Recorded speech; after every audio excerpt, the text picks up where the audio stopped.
ஓம் நமச்சிவாய. திருச்சிற்றம்பலம். சிவாய நமக. சிவசிவாய நமக. எந்த நொடி வேண்டுமானாலும் மாறலாம்.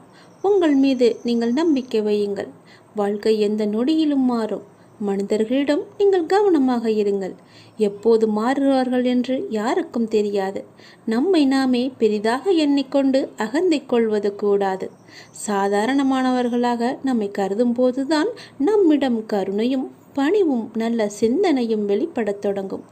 எல்லா ஆற்றல்களும் மனிதனுக்கு இயல்பிலேயே இருக்கின்றன. ஆன்மீகத்தின் உதவியால் தடைகளை போக்கி நாம் நிறைநிலையை அடைய வேண்டும். ஆன்மீகத்தின் உதவியால் தீயவர்கள் கூட மகானாக முடியும். இந்த உலகம் இறைவனுக்கு சொந்தமானது. உலக பொருட்களிலெல்லாம் அவரே இருக்கின்றார். இந்த கோணத்தில் பார்க்க தொடங்கிவிட்டால் நம் மனம் உயர்வு பெறும். இங்கொன்றும் அங்கொன்றுமாக நுனிப்புல் மேய்வது போல ஒருபோதும் மேயக்கூடாது. வெற்றி பெறவும் முடியாது நம்மால். எல்லாவற்றையுமே முழுமையாக ஆராய்ந்து அதிலேயே ஈடுபட வேண்டும். கன நேரம் இன்பமாக ஏதோ ஒன்று கிடைக்கலாம். ஆனால் அத்துடன் எல்லாம் முடிந்துவிடும். நம்முடைய இன்பமானது தொடர்ந்து நிலைத்து இருக்கும்படி செய்ய வேண்டும். ஒவ்வொரு நேர்மையான செயலும் அதற்குரிய வெகுமதி தர காத்து கொண்டிருக்கிறது. உணர்ச்சி வசப்பட்டால் முடிவெடுக்க முடியாமல் தடுமாற நேரிடும். உணர்ச்சி வசப்பட்டால் எல்லாமே ஒரு நொடியிலே மாறிவிடும். அதனால் எது செய்தாலும் பொறுமையாக நிதானமாக யோசித்து செய்யுங்கள். கடந்ததை பற்றி வருந்தவோ வருவது பற்றி கற்பனை செய்யவோ வேண்டாம். முயற்சிக்குரிய பலன் ஒருவனுக்கு நிச்சயம் கிடைத்தே தீரும். எதை கண்டுமே நீங்கள் எரிச்சல் படாதீர்கள். எல்லாவற்றையுமே நீங்கள் ஒரு அனுபவ பாடமாக எடுத்துக்கொள்ளுங்கள். நமக்கு எது நடந்தாலும் இது ஒரு அனுபவம் என்று எண்ணிக்கொள்ளுங்கள். மனசாட்சிக்கு கட்டுப்பட்டு நடந்தால் உங்களுடைய வாழ்வு நலம் பெறும். மனம் என்பது கடவுளின் கையில் ஒரு கருவியாக இருக்க வேண்டும். கடவுள் விரும்பும் வழிபாடு உழைப்பு ஒன்றுதான். அவருடைய விருப்பத்தை நாம் பூர்த்தி செய்ய வேண்டும். கடவுள் நம்பிக்கை ஒன்றே மனிதனுக்கு உண்மையான உதவி. கடவுளின் விருப்பப்படி நடக்கட்டும் என எல்லாவற்றையுமே விட்டுவிடுங்கள். உங்கள் தலைகளில் நீங்கள் பாரத்தை ஏற்றுக்கொள்ளாதீர்கள். உங்களுக்கு இன்று நடப்பது எல்லாமே அவருடைய விருப்பப்படிதான் நடக்கின்றது. அவர் விரும்பாமல் எதுவும் உங்களுக்கு நடக்காது. அதனால் அவர் விருப்பப்படி வருவதை அவருடைய போக்கிலேயே விட்டுவிடுங்கள். கடவுளிடம் எல்லாம் நன்றாக இருக்க வேண்டும் என்று பிரார்த்தனை செய்யுங்கள். எல்லாம் உங்கள் இஷ்டப்படியே நடக்கட்டும் என்று அவரிடம் விட்டுவிடுங்கள். நீங்கள் எது செய்தாலும் எனக்கு நன்மையாக மட்டும்தான் இருக்கும் என்று அவர் மீது நீங்கள் நம்பிக்கை கொள்ளுங்கள். மற்ற எல்லாவற்றையும் அவரே பார்த்து கொள்வார். நீங்கள் பயமின்றி நிம்மதியாக கவலைப்படாமல் சந்தோஷமாகவே இருக்கலாம். உனக்கு உள்ள பிரச்சனைகளை பற்றி எனக்கு தெரியாது என்று நினைத்து கொண்டிருக்கிறாய். உன்னுடைய பிரச்சனை என்ன, எப்படி வந்தது, எதனால் வந்தது என எல்லாமே எனக்கு தெரியும். உன் பிரச்சனைகளை நினைத்து நினைத்து உன் வாழ்நாளில் இருக்கும் நிம்மதியை இழந்து நீ தவித்து கொண்டிருக்கிறாய். உன் மனதை ரணப்படுத்தி கொண்டு எரிச்சல் பட்டு வாழ்க்கையையே ரணமாக்கி வைத்திருக்கிறாய். அதை எப்படி சரி செய்வது என்று தெரியாமல் இருண்ட காட்டில் நுழைந்தது போல திக்கிட்டு இருக்கிறாய். இதனால் வாழும் வாழ்க்கையே உனக்கு நரகமாக தோன்றுகிறது. ஒரு விஷயம் உனக்கு பிடிக்கவில்லை என்றால் அதை நீ விட்டுவிடு. விரும்பாமல் ஏற்றுக்கொள்வது சரியல்ல. உனக்கு நீயே செய்யும் தீமை. உனக்கு நீயே வேஷம் போடுகிறாய் என்ற அர்த்தம். உனக்கு அது நிம்மதி தராது. மற்றவர்களுக்கும் நிம்மதி இல்லாத சூழலை உருவாக்கும். அதை விட்டு நகன்று விடுவதுதான் சிறந்தது உனக்கு. அமைதியாய் போவதில் தவறு இல்லை. ஆனால் அந்த அமைதியை ஏற்க முடியாமல் சில பேர் இருப்பார்கள். காரணம், உன்னிடம் பேசி பழகிவிட்டார்கள். அவர்களுக்கு அது ஏற்றுக்கொள்ளக்கூடியதாக இருக்காது. அவர்கள் செய்யும் சில விஷயங்கள் வருத்தத்தை ஏற்படுத்தியது என்றால் மனம் வருந்தாமல் அமைதியாக நீ விலகிவிடு. அவர்களுக்கு நீ விட்டு சென்றதாக தோன்றும். உண்மையான காரணத்தை அவர்களுக்கு நீ உணர்த்த வேண்டுமென்று அழையாதே. உன்னை புரிந்தவர்களாக இருந்தால் அது அவர்களுக்கு தெரியும். அவர்கள் செய்த தவறு என்ன, எதற்காக நீ அமைதியாக இருக்கிறாய் என்று. இதையெல்லாம் ஒரு விஷயமாக எடுத்துக்கொண்டு நீ கலங்காதே. அதை மற்றவர்களிடம் கோபமாய் வெளிப்படுத்துகிறாய். அப்படி அவர்கள் என்ன செய்தார்கள்? கோபத்தையும் எரிச்சலையும் விடு. உன்னை காயப்படுத்தினது நியாயமில்லைதான். அதற்காக அந்த கோபத்தை மற்றவர்களிடம் காண்பிப்பது மிகவும் தவறு. நிம்மதியுடனும் சந்தோஷத்துடனும் வாழ அதற்கான எல்லா முயற்சியிலும் உன்னை நான் ஈடுபடுத்தி செய்ய வைப்பேன். நானே துணை நின்று உன்னை காப்பேன். நீங்கள் வாழ பிறந்திருக்கிறீர்கள். வாழ்வை அனுபவித்து வாழ வேண்டும். அதற்கு தடையாக உள்ள கஷ்டங்களையும் பிரச்சனைகளையும் வேறு விதமான சூழல்களையும் நீக்கி எல்லாவற்றிலும் சம்பூரணமாக வாழ வேண்டும் என்பதே இந்த அப்பாவின் விருப்பம்.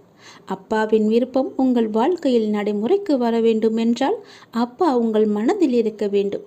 அப்பா என் மனதில் இருப்பதை எப்படி அறிந்து கொள்வது என நீ கேட்கலாம். எந்த மனதில் அமைதியும் சாந்தமும் நிலவுகிறதோ, எந்த மனம் எப்போதும் அன்பினால் நெகிழ்கிறதோ, எந்த மனம் எப்பொழுதும் பொறுமை காக்கின்றதோ, எந்த மனம் அனைத்தையும் சகித்து கொண்டு போகிறதோ அந்த மனதில்தான் அப்பா முழுமையாக இருக்கிறார். சில நேரங்களில் கஷ்டம் கலங்கச் செய்யும், வேதனை திகைக்க வைக்கும், பிரச்சனைகள் மூழ்கடிப்பது போல தெரியும். ஆனால் திகைக்கக்கூடாது. எதையும் முன்ஜென்மத்து வினை என எடுத்துக்கொண்டு இனி வரும் நாட்களில் நாம் நன்றாக இருப்பதற்காக இந்த நிலையை அப்பா தருகிறார் என ஏற்றுக்கொள்ள வேண்டும். மனநிலை மற்றும் மாறுதல்களுக்கு மௌன சாட்சியாக இருப்பவன் இறைவன். அப்பா எனக்கு எதையும் செய்யவில்லை என கதறி அழுத நாட்கள் உண்டு. அழுத நாட்கள் எல்லாமே முடிந்து போகும். ஆனந்தமான காலம் உங்களுக்காக காத்திருக்கிறது. மரம் இலைகளை உதிர்க்க ஆரம்பித்து மொட்டையாகி நின்றால் மரம் பட்டுவிட்டது என நாம் கதறுவது கிடையாதே. இது இலையுதிர்காலம், இனி வசந்த காலம் வரும் என்பதை நினைத்து நாம் காத்திருப்போம் இல்லையா? அப்படியேதான் உங்களுடைய வாழ்க்கையும். இந்த துன்ப நாட்கள் எல்லாமே முடிவுக்கு வரும். முடிவுக்கு வந்து உங்களுக்கு இன்பம் சேரப்போகிறது. அன்றைக்கு நீங்கள் தகுதியாக இருப்பதற்கு இந்த கஷ்டம் என்ற பயிற்சி உங்களுக்கு அளிக்கப்படுகிறது. அப்பா எப்படி முழுமையானவரோ அப்படியே நீங்கள் முழுமையான தன்மை உடையவர்கள். அவரே முழுமையை நோக்கி உங்களை அழைத்து செல்வார். எதை பற்றியுமே நீ கவலைப்படாதே. உன்னோடு நான் எப்போதுமே இருப்பேன். உன் பிரச்சனைகளை நான் தீர்த்து வைக்கிறேன். எதை பற்றியுமே நீ கவலைப்பட்டு கொண்டே உன்னுடைய வாழ்வை நீ இழந்து விடாதே. உனக்கு துணையாக நான் இருக்கிறேன். உன்னுடைய வாழ்க்கையை நீ சந்தோஷமாகவே வாழ். உனக்கு நிறையவே பிரச்சனை இருக்கிறது. எதை சொல்லி எங்கே போய் அழுவது என்று தெரியாமல் நீ தினமும் புலம்பி தவித்து கொண்டிருக்கிறாய். எனக்கென்று யாருமே இல்லையே, நீங்களும் இருக்க மாட்டீர்களா அப்பா என்று என்னிடமே நீ கேட்கிறாய். உனக்கு யார் இல்லை? எல்லோருமே இருக்கிறார்களே. நீதான் அவர்களை புரிந்து கொள்ளவில்லை. யார் என்று சொல்கிறேன் தெரியுமா? அந்த கடவுளை தான் சொல்கிறேன். உனக்காக அம்மாவாக அந்த அம்மன் இருக்கிறார். அப்பாவாக அப்பன் ஈசன் இருக்கிறார். குருவாக நானும் இருக்கிறேன். உனக்காக எல்லோருமே இருக்கும்போது, உனக்காக அந்த கடவுள்களே இருக்கும்போது நீ ஏன் எனக்கு யாருமே இல்லை என்று சொல்கிறாய்? உன் கவலையை போக்க அந்த படைத்த இறைவன் எங்களுக்கு தெரியாதா? உன் பிரச்சனை என்ன என்பது எங்களுக்கு தெரியாதா? உன் பிரச்சனையை கேட்பதற்கு எவரும் இல்லை என்று நீ கவலைப்படாதே. உங்களுக்காக உனக்காக நாங்கள் எல்லோருமே இருக்கிறோம். எந்த பிரச்சனையாக இருந்தாலும் சரி எங்களிடம் சொல், உடனே நாங்கள் தீர்வு கொடுக்கிறோம். உனக்காக, என்னுடைய குழந்தைகளுக்காக நாங்கள் எது வேண்டுமானாலும் செய்வோம். உன்னை படைத்தது யார் என்று நினைக்கிறாய்? உன்னை படைத்தது நாங்கள்தான். எங்களுக்கு தெரியாதா? நீ எங்கு, எப்போது, எப்படி பிறக்க வேண்டும், யார் வயிற்றில் பிறக்க வேண்டும், யார் உனக்கு அப்பாவாகவும் அம்மாவாகவும் இருக்க வேண்டும் என்று எங்களுக்கு தெரிந்துதான் நான் உன்னை படைத்தேன். நாங்கள் உங்களுக்கு செய்வது எல்லாமே நன்மையாகத்தான் இருக்கும். அதனால்தான் இவர்களுக்கு உன்னை பிள்ளையாக படைத்தேன். இப்போது நடந்தது, இதற்கு முன்பு நடந்தது, இனிமேல் நடக்கப் போவது எல்லாமே எங்களுக்கு தெரிந்துதான் நடக்கிறது என்பதை நீ ஏன் மறந்துவிட்டாய்? உன்னுடைய கவலைகளை பற்றி எங்களுக்கு தெரியாதா? உன்னுடைய பிரச்சனைகள் எல்லாமே தீரும் நேரத்தை நீ நெருங்கிவிட்டாய். நீ இதுவரை அனுபவித்தது பூர்வ ஜென்ம முந்தைய ஜென்ம கர்மாவின் பலன்தான். மிச்சம் இருந்தது, அது இப்போது முழுவதுமாகவே தீர்ந்துவிட்டது. இன்னும் நான் உனக்கு நிறையவே கொடுக்கப் போகிறோம். அதை பெறுவதற்கு நீ தயாராக இரு. என்ன கஷ்டத்தை கொடுக்கப் போகிறீர்களா என்று தானே நீ கேட்கிறாய்? அவ்வளவு சோதனைகளை நீ தாங்கி இருக்கிறாய். அவ்வளவு பிரச்சனைகளை நீ பார்த்து இருக்கிறாய். கவலைப்படாதே. இனி வருவது உனக்கு பிரச்சனை அல்ல, உனக்கு கவலையும் அல்ல, உனக்கு சந்தோஷம்தான். உன்னுடைய பிரச்சனைகள் எல்லாமே முடிந்து விட்டது. அதற்கு தீர்வும் நீ கண்டுவிட்டாய். இனி நடக்கப் போவது எல்லாமே உனக்கு ஜெயமாகவே இருக்கும், சந்தோஷமாகவே இருக்கும். நீ கேட்டது அனைத்துமே உங்களுக்கு கிடைக்கும். நீ எதிர்பார்த்த மாதிரியே உன்னுடைய வாழ்க்கை நிச்சயமாகவே அமையும். என் வார்த்தையை நம்பு. உன்னை நான் படைத்தேன். என்னுடைய இரு கரத்தை கொண்டு நான் உன்னை ஆசிர்வதிக்க வந்திருக்கிறேன். என் கரத்தை உடனே தொட்டு என் ஆசையை நீ பெற்றுக்கொள். எல்லையில்லாத மகிழ்ச்சி உன்னை தேடி வரப்போகிறது. உங்களின் உணர்வுகள், எண்ணங்கள், பேச்சுக்கள் எல்லாம் எத்தகைய நிகழ்வை சுற்றி விரும்பியோ வெறுத்தோ தீவிர வட்டமிடுகின்றதோ அதுவே நடக்கும் என்பதை நீங்கள் உணர்ந்து கொள்ளுங்கள். உங்களுடைய மனமானது எப்பொழுதும் மகிழ்ச்சியையும் சந்தோஷத்தையும் இனிமையை மட்டுமே நினைத்து வைத்துக் கொள்ளுங்கள். உங்கள் மனம் எப்பொழுதும் சந்தோஷத்திலேயே மூழ்கி இருக்கட்டும். அப்பொழுதுதான் உன்னை சுற்றி எப்பொழுதுமே மகிழ்ச்சி இருந்து கொண்டே இருக்கும். நிதானத்தை இழக்காத வரை வாழ்க்கையில் உனக்கு தோல்வி என்பதே இல்லை. இவ்வுலகில் உள்ள ஒவ்வொரு மனிதனுக்கும் தனித்தோர் ஆற்றல் இருக்கிறது. உனக்கும் அப்படித்தான். உனக்கென்று ஓர் ஆற்றல் இருக்கிறது. அதை வாழ்க்கையின் சரியான முன்னேற்ற பாதையில் பயன்படுத்தி நீ பயணித்தால் அது நல்ல விளைவை தருகின்ற நிலைக்கு உன்னை கொண்டு போய் சேர்க்கும். இது உண்மை. உன்னிடம் உள்ள ஆற்றலை நீ குறைத்து மதிப்பிடாதே. உன்னை நீயே தாழ்த்தி கொள்ளாதே. என்னால் இது முடியுமா என்ற சந்தேக கண் கொண்டு பார்க்காதே. எடுத்த எடுப்பிலேயே எதை கண்டும் அச்சம் கொள்ளாதே. உனக்கு வேண்டியதை பற்றி மட்டுமே தீவிர உணர்வோடு சிந்தித்துப்பார். பேசியும் விரும்பியும் இரு. நீ நினைத்தது விரைந்து நிறைவேற வேண்டுமானால் தோல்விக்கு அஞ்சி முடங்கி கிடப்பதோ மடங்கி கிடப்பதோ நல்ல வாழ்க்கையை தராது என்பதை நீ உணர்ந்து கொள். போட்டியில் தோற்றாலும் ஓட்ட பந்தயத்தில் ஓடுபவன்தான் வெளியில் நின்று விமர்சிப்பவனை விட மேலானவன். ஒரு வேலை செய்ய முடியாதவர்கள் அவர்களால் முடியாததை உங்களாலும் செய்ய முடியாது என்று சொல்வார்கள். அவர்களால் முடியாதது உங்களாலும் செய்ய முடியாது என்று எண்ணுவார்கள். அவற்றையெல்லாம் நீ காதில் வாங்காதே. நீ எப்பொழுதும் போல உன்னுடைய பயணம் எதுவோ, உன்னுடைய இலக்கு எதுவோ, உன்னுடைய ஆசை எதுவோ, இதில் போனால் உனக்கு மகிழ்ச்சி என்று கிடைக்கும் என்று தெரிந்தால் அதை நோக்கி நீ பயணப்பட்டு கொண்டே இரு. உன்னுடைய இலக்கை நோக்கி செல்வதில் விவேகத்துடனும் உத்வேகத்துடனும் தன்னம்பிக்கையுடனும் செல். கண்டிப்பாக உனக்கு இன்ப அதிர்ச்சி அந்த இடத்தில் காத்து கொண்டிருக்கிறது என்பதை நீ மறந்து விடாதே. நீ என்னுடைய முழு ஆசையையும் பெற்றுவிட்டாய். இனி உன்னுடைய வருங்காலம் மிக சிறப்பாகவே இருக்கப் போகிறது. இதை கேள், உனக்கே புரியும், நன்றாக புரியும். இதே போலவே செய்து வா. உனக்கான வாழ்க்கை நிச்சயமாகவே நல் வாழ்க்கையாக அமையும். இந்த பதிவை நீ கேட்டுக்கொண்டிருக்கும் போதே உன்னுடைய வீட்டில் பல்லியின் சத்தம் கேட்டால் நான் உன்னை ஆசிர்வதித்து விட்டேன் என்று அர்த்தம். இப்பொழுதே நீ நன்றாக கவனித்துப்பார். என் ஆசி உனக்கு கிடைத்துவிட்டால் உன் உடல் முழுவதுமே மெய் சிலிர்த்துவிடும். என் அப்பா சொன்னது போலவே நடந்துவிட்டது என்ற உன் மனம் சரியாகவே எண்ணும். அப்பொழுதுதான் என்னுடைய ஆசி உனக்கு கிடைத்தது என்று நீ நம்புவாய். நீ நிச்சயமாகவே முன்னேறுவாய். எதை பற்றியும் நீ கவலைப்படாதே. எல்லையில்லா மகிழ்ச்சி உன்னை தேடி வந்து கொண்டிருக்கிறது. நீ சந்தோஷமாகவே வாழப்போகிறாய். எதை பற்றியுமே கவலை என்ற எண்ணம் கூட உன் மனதில் இனி தோன்றக்கூடாது. மகிழ்ச்சி, சந்தோஷம், நிம்மதி, இனிமை என்ற எண்ணம் மட்டுமே, நேர்மறை எண்ணம் மட்டுமே உன் மனதில் இருக்க வேண்டும். அதை மட்டுமே உன் மனதிற்குள்ளே வைத்துக்கொள். எதிர்மறை என்ற ஒரு சிறிய துகள் கூட உன் மனதில் இருக்கக்கூடாது. நேர்மறை மட்டுமே உன் மனதில் நிலைத்து இருக்கும். வெற்றி மட்டுமே உனக்கு கிடைத்து கொண்டே இருக்கும். மகிழ்ச்சி நிலைத்து உனக்கு இருக்கும். யார் உனக்கு துன்பத்தை கொடுத்தார்கள் என்று உனக்கு ஞாபகம் இருக்கிறதா? உன்னுடைய இன்றைய பிரச்சனைக்கு யார் காரணம் என்று ஞாபகம் இருக்கிறதா? எதையும் நீ மறந்திருக்க மாட்டாய்.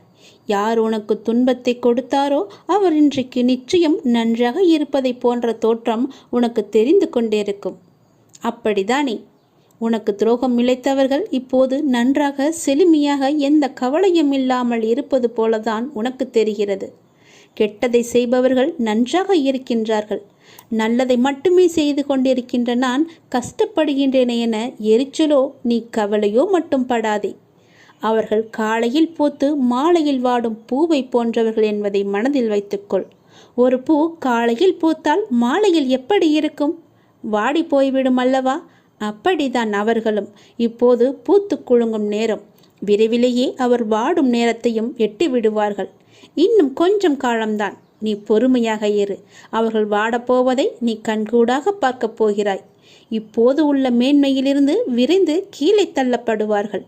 நீ எப்படிப்பட்டவன் என்பது தெரியுமா? நீயோ விருட்சத்தை போன்றவர். விருட்சமாக வேரூன்றி ஆழமாக நிற்கப் போகிறாய். எல்லோருக்கும் நிழல் தரும் மரமாக இருக்கப் போகிறாய். அநேகம் பேர் உன்னை ஏமாற்ற வந்தாலும் நீ எதற்குமே அயர்ந்து போகாதே. எத்தனை இழப்புகள் வந்தாலும் சோர்ந்து போகாதே. நான் ஆழமாக வேர் விட்டிருக்கும் விருட்சம் என்று சொல்லிக்கொள். நான் ஆலமரம், என்னை யாரும் அசைத்து பார்க்க முடியாது என்று நெஞ்சை நிமிர்த்தி சொல்லிக்கொள். நீ மலர்களை மட்டுமல்ல, கனிகளையும் தரப்போகிறாய். அதில் வருகின்ற நன்மை பலருக்கும் பயனாகவே இருக்கும். உன் நிழல் தேடி வரும்போது உன்னால் முடிந்த உதவிகளை அவர்களுக்கு செய். நாம் என்று கஷ்டப்படுவதைப் போலத்தான் நம் எதிரில் இருப்பவரும் ஒரு நாள் துன்பத்தை அனுபவிக்கப் போகிறார் என்பது உனக்கு தெரிந்துவிட்டால் நீ நிச்சயமாக அவர்கள் மீது கோபப்படவே மாட்டாய். அவர்களுக்காக நீயே பரிதாபப்படுவாய். வேண்டாமப்பா, அவர்களை விட்டுவிடு என்று நீயே உன் வாயால் சொல்லும் அளவுக்கு அவர்கள் நிலை பரிதாபமாக இருக்கப் போகிறது. இன்று நான், நாளை நீ என்று சொல்லிக் கொள்வாய். உனக்கு தவறு இழைத்தவரை பார்க்கும்போது இவரும் தண்டனைக்கு தயாராகிறார் என்பதை தெளிவாக தெரிந்து அவருக்காக நீ பரிதாபப்படு. இப்படி செய்யும்போது எத்தகைய சூழ்நிலையிலுமே நீ பாதிக்கப்பட மாட்டாய். உன் மனதில் குழப்பம் வராது. உன் மனதில் தெளிவு பிறக்கும். உன் மனதில் கவலையே இருக்காது. உன் மனதில் நிம்மதி இருக்கும். எதை பற்றியுமே நீ கவலைப்படாதே. ஏனெனில் அப்போது உன் மனதை படுக்கின்ற நான் நிச்சயம் பல வெகுமதிகளை அள்ளித்தரப்போகிறேன். நீ கவலைப்படாதே. நீ சந்தோஷமாகவே இருக்கப் போகிறாய். நிம்மதியாக வாழப்போகிறாய். எப்போதெல்லாம் எங்கெல்லாம் அநீதி தோன்றுகிறதோ அப்போதெல்லாம் அங்கெல்லாம் நான் அவதரிப்பேன். அநீதியை நான் அழிப்பேன். நான் என்று கூறுகிறாயே அர்ஜுனா, நான் என்பது எது? நான் தான் நீ, நீதான் நான். உன்னை இயக்குபவனும் நான் தான் என்பதை நீ தெரிந்து கொள். உனக்கு நடப்பது எல்லாமே என்னால் என்பதை தெரிந்து கொள். உனக்கு நடப்பது எல்லாமே உன்னுடைய நன்மைக்காக நான் செய்கிறேன் என்பதை தெரிந்து கொள். எந்த பொருளையும் தீயிலிட்டால் முதலில் அது கருப்பாக ஆகும். பிறகு இன்னும் அக்னியுடன் போட்டால் நீற்று போகும், சுத்த வெளுப்பாக ஆகிவிடும். அப்புறம் தீயில் போட்டால் அது மாறாது. அதுவே முடிவான நிலை. இப்படி நீற்று போனதே திருநீரு. நீரு பஸ்வம் எனப்படும். ஈஸ்வரன் மகா பஸ்வம். எல்லாம் அழிந்த பின்னும் இவற்றை அழித்துவிட்டு எஞ்சி நிற்கிற அழியாத சத்தியமான மகா பஸ்வம்தான் உதி. அவன் பஸ்வமாக நீற்று வெளுத்து போனதற்கு முந்திய மாறுதல்தான் கருப்பு. அதுதான் கரி. நிலக்கரிதான் இவ்வுலக ஐஸ்வர்யத்தில் இக்காலத்தில் முதலிடம் பெற்றிருக்கிறது தெரியுமா? எதுவும் தோன்றவும் இல்லை, இங்கு எதுவும் இயங்கவும் இல்லை, மறையவும் இல்லை. புற உலக மாயைகளை நீக்கினால் உனக்கு உள்ளது உள்ளதுபடியே இருக்கிறது. உங்கள் விவாதம் மௌனமாகவே இருக்கட்டும். மௌனத்தை விட சிறந்த விவாதம் ஏதுமே இருக்க முடியாது. அவரவர் விரும்பிய பதிலை அவரை பெற்றுக்கொள்ள உங்கள் மௌனமே ஆக சிறந்த விவாதமாக இருக்கட்டும். நீங்கள் அறிந்ததை கொண்டு கடவுளை வழிபடுங்கள். உனது உள்ளத்தில் இருந்து வழிபடுங்கள். வழிபாட்டிற்கு எந்த ஒரு விதிமுறையும் கிடையாது. உன் தாயை எவ்வாறு உனது தேவைக்கு நீ அழைப்பாயோ அதே அன்பும் அக்கறையுடனும் இயல்புடனுமே எனக்கு போதுமானது என்பதை தெரிந்து கொள்ளுங்கள். இந்த அப்பாவை அழைப்பதற்கு எந்த ஒரு சிறந்த வழிமுறை என்பதும் நான் வைத்து கொள்ளவில்லை. அன்பாக கூப்பிட்டால் போதும். நான் இருக்க பயம் என்று உன்னை தேடி நான் ஓடோடி வந்து விடுவேன். உன் மனதின் குழப்பத்தையும் உன் வாழ்வின் சரியான பாதைக்குமே நான் இவற்றையெல்லாம் தந்து கொண்டிருக்கிறேன். உன்னை முழு திருப்திப்படுத்தவே நான் இதையெல்லாம் சொல்லி கொண்டிருக்கிறேன். உன் மனம் சஞ்சலத்தில் இருக்கும்போது என்னுடைய உதியை எடுத்து பூசிக்கொண்டு இருந்து பார். உன் மனம் தெளிவாகும். உனக்கு மாமருந்தே இதுதான். உன் மனம் உடனடியாகவே தெளிவடைந்துவிடும். உன் பார்வையே உனக்கான வெற்றி என்று தெரிந்து கொள். தன்னுடைய நிலை உணர்ந்து இன்ப துன்பங்களை சமநிலையில் எதிர்கொண்டு எதிர்பார்ப்பில்லாமல் வாழ்ந்து பாருங்கள். உங்கள் வாழ்வில் எதிர்பார்ப்பு இருந்தால் உங்கள் வாழ்க்கையே நிம்மதி இல்லாமல் போகிவிடும். இன்று இப்போது இந்த நொடிதான் நமக்கு உள்ளது என்று சந்தோஷமாக வாழுங்கள். எதிர்பார்ப்பு இன்றி வாழ்ந்து பாருங்கள். நிம்மதி நிலைத்து இருக்கும். இன்று உனக்கு நடப்பது எல்லாமே, எது நடந்தாலும் அது கடவுளின் அனுமதியோடு மட்டும்தான் நடக்கிறது என்று பொருள் உணர்ந்து கொள். இதை நீங்கள் கண்டனம் செய்தால் கடவுளின் விருப்பத்தை, கடவுளின் பேரறிவை, கடவுளின் தீர்ப்பை நீங்கள் விமர்சிக்கின்றீர்கள் என்றுதானே அர்த்தம்? அவ்வாறு செய்யலாமா? அதை நீங்கள் செய்யாதீர்கள். அவர் அனுமதித்ததை நீங்கள் பெற்றுக்கொள்ளுங்கள். எதுவாக இருந்தாலுமே இது கடவுளின் செயல் என்று நினைத்து சந்தோஷமாக இருங்கள். உங்களுக்கு அமைதி கிட்டும். நம் விருப்பமா உலகை இயக்குகிறது? இல்லையே. கடவுள் பொருள்களை முழுமையாக பார்க்கிறார். மனிதன் பொருள்களை ஒரு பகுதியாக பார்க்கிறான். மனிதன் கடந்த காலம் மற்றும் எதிர்காலத்தில் இருந்து பிரிந்து நிகழ்ச்சிகளை நிகழ்காலத்தில் மட்டுமே பார்த்து கொண்டிருக்கிறான். கடவுளுக்கோ முன் நடந்ததும் தெரியும், பின் நடக்கப் போவதும் தெரியும், இப்போது நடக்க இருப்பதும் தெரியும். அதனால்தான் கடவுள் ஒற்றுமையை காண்கிறார், மனிதன் வேற்றுமையை காண்கின்றான். கடவுள் பூரணமான நியாயத்தை காணும்போது அதே தருணத்தில் மனிதனோ அதை காண்பதே கிடையாது. நீங்கள் கடவுளின் ஸ்தானத்தில் வைத்து பாருங்கள். நீங்களே கடவுள் என உணருங்கள். பிரபஞ்சம் முழுவதும் உங்களுக்கு படைப்பே என்றும் அனைத்தும் உங்கள் விருப்பத்தாலேயே நிகழ்கின்றன என்றும் உணர்ந்து கொள்ளுங்கள். உடனேயே உங்களுக்குள் அபரிமிதமான அமைதியும் ஆற்றலும் ஊற்றெடுப்பதை நீங்கள் உணர்ந்து கொள்வீர்கள். பிறர் நம்மை திட்டும்போது பிறர் உங்களை காரணமின்றி திட்டுவதாகவும் காரணமின்றி துன்புறுத்துவதாகவும் நீங்கள் கூறுகின்றீர்கள். அது உண்மையாக இருந்தாலும் கூட அதற்காக அலட்டிக்கொள்ளாதீர்கள். நிலைமையை பொறுமையுடன் சமாளியுங்கள். இக்கட்டான நிலைமைகளை சமாளிப்பதில் அமைதி ஒரு சக்தி வாய்ந்த ஆயுதம் என்பதை நீங்கள் காண்பீர்கள். யாராவது உங்களை திட்டினால் கண்களை மூடிக்கொண்டு பொறுமையாக இருங்கள். பிறர் அவர்கள் விருப்பம் போல நினைக்கட்டும், அவர்கள் விரும்புவதை சொல்லட்டும். இந்த உலகம் முட்டாள்களால் நிறைந்தது. நீங்கள் அறிவுடையவராக விளங்குங்கள். எல்லோர் முன்னிலையிலும் பணிவுடன் இருங்கள். எந்த நிலைமையிலும் அடக்கமாக இருங்கள். நான் உயர்ந்தவன் அல்லது தாழ்ந்தவன் என்ற எண்ணத்தை விடுத்து அனைவரிடமும் அனைத்திடத்தும் கடவுளை காண கற்றுக்கொண்டால்தான் இது சாத்தியமாகும். கடவுள் அப்படித்தான் விரும்புகிறார். எனவே அது அப்படியே இருக்கட்டும். பிறர் உங்களை நிந்திக்கையில் நீங்கள் மௌனமாக இருங்கள். கலக்கம் அடையாதீர்கள். பழி சொற்களை ஏற்றுக்கொண்டால் என்ன ஆகப் போகிறது? அடக்கத்திலும் தூய்மையிலும் நீங்கள் வளர்ச்சி அடைவீர்கள். அதுவே மிக பெரிய தவம் என்பதை தெரிந்து கொள்ளுங்கள். ஆன்மீகத்தில் நீங்கள் உயர்வடைவீர்கள். நிச்சயமாகவே யாராவது உங்களை வசிப்பாடினால் அவர்கள் முடிக்கும் வரை என்னுடைய நாமத்தை நீங்கள் ஜபித்து கொண்டே இருங்கள். வாய்விட்டு கூறினாலும் சரி, அவர்கள் கூறுவது உங்கள் காதுகளில் விழாது. நீங்கள் செவிடாகி விடுவீர்கள்.